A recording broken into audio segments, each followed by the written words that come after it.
एक ट्रेडर का account screen पर लाल रंग से भरा हुआ है। लगातार पांचवी ट्रेड भी लॉस में रही है। हाथ कांप रहे हैं। दिमाग में सिर्फ एक ही सवाल घूम रहा है, आखिर गलती कहाँ हो रही है।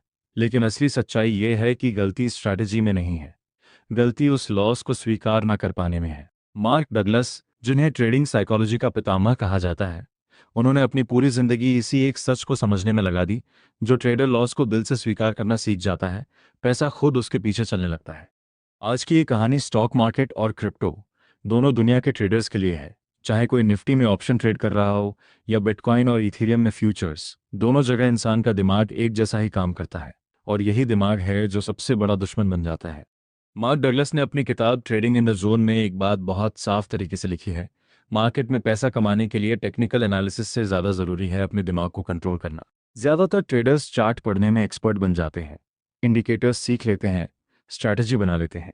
लेकिन जब असली पैसा दांव पर लगता है, तब उनका दिमाग पूरी तरह अलग तरीके से काम करने लगता है। सोचो, एक ऐसा ट्रेडर जो बैंक निफ्टी में ऑप्शन बाइंग करता है। उसकी स्ट्रैटेजी अच्छी है, बैक टेस्टिंग में 60% विन रेट दिखा रही है। लेकिन जैसे ही लाइव मार्केट में स्टॉप लॉस हिट होता है, वो स्टॉप लॉस को हटा देता है, सोचता है मार्केट वापस आ जाएगा। यही वो पल है जहां छोटा सा लॉस बड़े नुकसान में बदल जाता है। क्रिप्टो में भी यही कहानी दोहराई जाती है।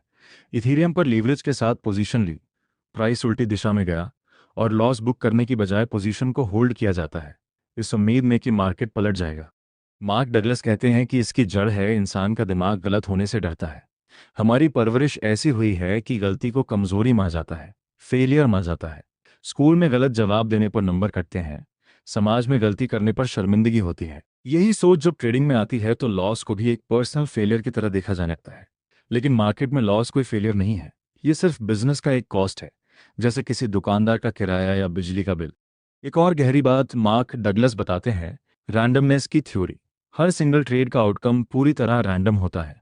भले ही स्ट्रैटेजी का लॉन्ग टर्म एज हो, लेकिन अगली ट्रेड जीतेगी या हारेगी ये कोई नहीं बता सकता। इसीलिए वो 1000 ट्रेड की थ्योरी देते हैं। असली एज तब सामने आता है जब कम से कम 100 से 1000 ट्रेड लिए जाए, बड़ी सैंपल साइज के साथ। तभी पता चलता है कि स्ट्रैटेजी वाकई प्रॉफिटेबल है या नहीं। अब सवाल यह है कि स्टॉक और क्रिप्टो ट्रेडर इस थ्योरी को प्रैक्टिकल में कैसे लगाए। सबसे पहला कदम है हर ट्रेड से पहले रिस्क फिक्स करना।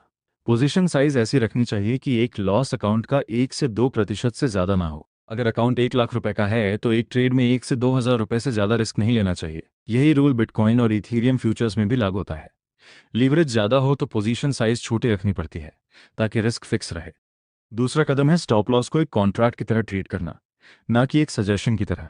मार्क डगलस के मुताबिक जो ट्रेडर बार बार स्टॉप लॉस हटाता है या शिफ्ट करता है, वो असल में खुद से किया हुआ वादा तोड़ रहा है। और जब कोई इंसान बार बार अपने ही नियम तोड़ता है, तो उसका सबकॉन्शियस माइंड धीरे धीरे खुद पर भरोसा खोने लगता है।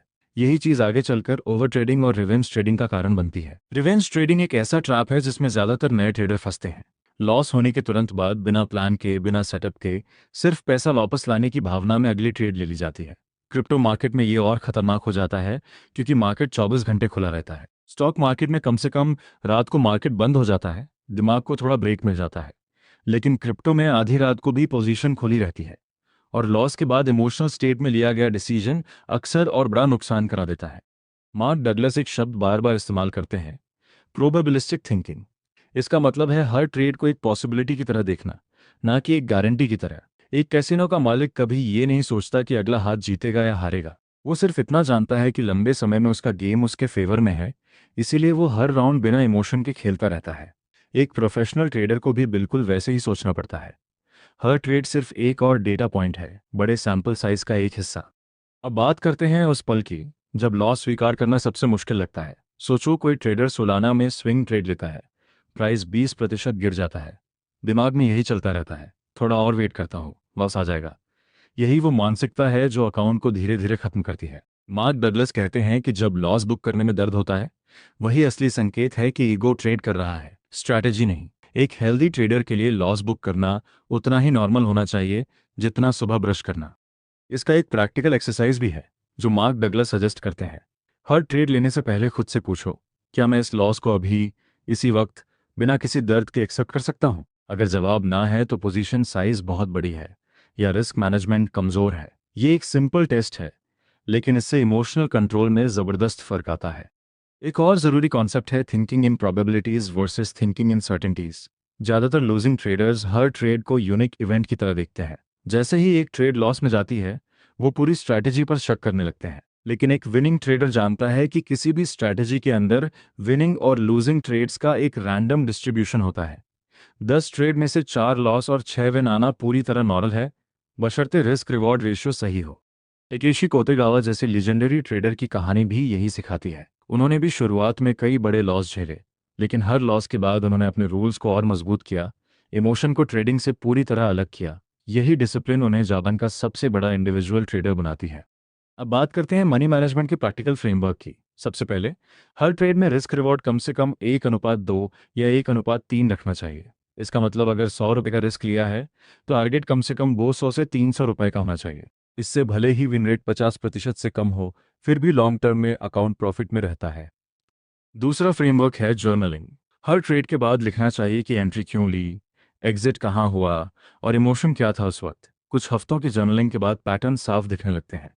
तीसरा फ्रेमवर्क है ट्रेडिंग सेशन की लिमिट सेट करना। खासकर प्रो ट्रेडर्स के लिए ये जरूरी है, क्योंकि मार्केट 24 घंटे खुला रहता है। फिक्स टाइम विंडो में ट्रेड करना ओवर ट्रेडिंग को काफ़ी हद तक कम कर देता है। मार्क डगलस का सबसे पावरफुल मैसेज यही है, मार्केट कभी गलत नहीं होता, मार्केट सिर्फ इन्फॉर्मेशन देता है।